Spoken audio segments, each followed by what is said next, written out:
a beautiful story about a great rabbi called the Megala Amukot. He was a rabbi.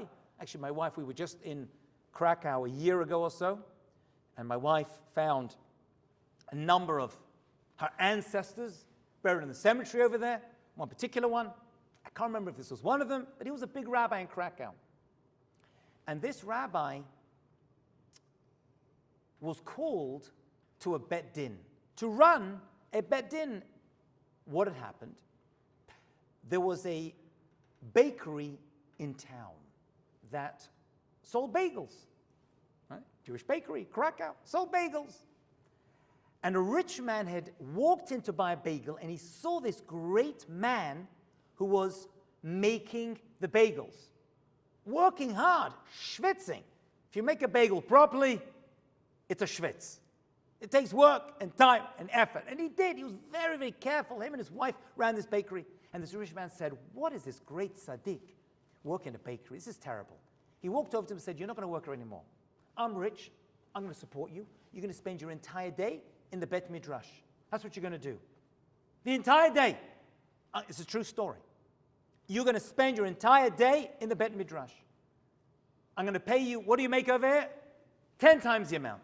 You're not going to have to work again. You can just study Torah, read Tehillim all day, every day, and pray. The guy says, okay.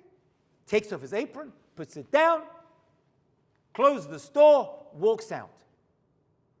And they make an agreement. And they sign an agreement, as it should be done. A few weeks later, the rich man comes back to this part of town, and he sees the bakery's open, and there's the guy. He's making bagels again. He says, what are you doing? He says, I couldn't do it. We couldn't do it. You love Torah. You love to pray. You live for it. Why couldn't you do it? He says, I've got to tell you the truth. He says, you know, when I made bagels, I used to wake up very early in the morning, and I would pray to Hashem that I should find good wood to light up my ovens. And then I would pray to Hashem that I would find good flour to make my bagels. And then I would pray to Hashem that the water and the flour would mix well, and the yeast and it would rise. And I would pray that I would find good customers who would enjoy my product. And I'm sitting in the Bet Midrash, and I've lost it. I just turn up, and I pray, and I learn, but I've lost my connection to Hashem, and I can't live like that. And the man said, but we had a deal. And he said, I'm breaking the deal. And they went to the Megala Amukot to argue about, I want to give you tzedakah, and you don't want to take it. Can you imagine that? I'm just telling you. Doesn't usually happen that way. It's usually lahafoch, the other way around. They go because they want the money. Here, they didn't want it. He was to give it away. Megala Amukot made a decision, whatever the ruling was, that satisfied both of them. And then he said publicly, I was going to leave town, and I was going to give up my rabbanut in this town. It's a true story.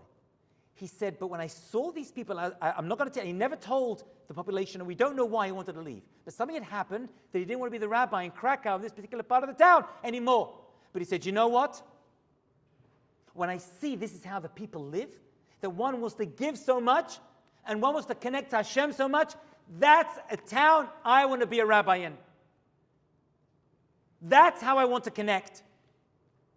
That is who we are. The man who sells the bagels could be the holiest guy in town.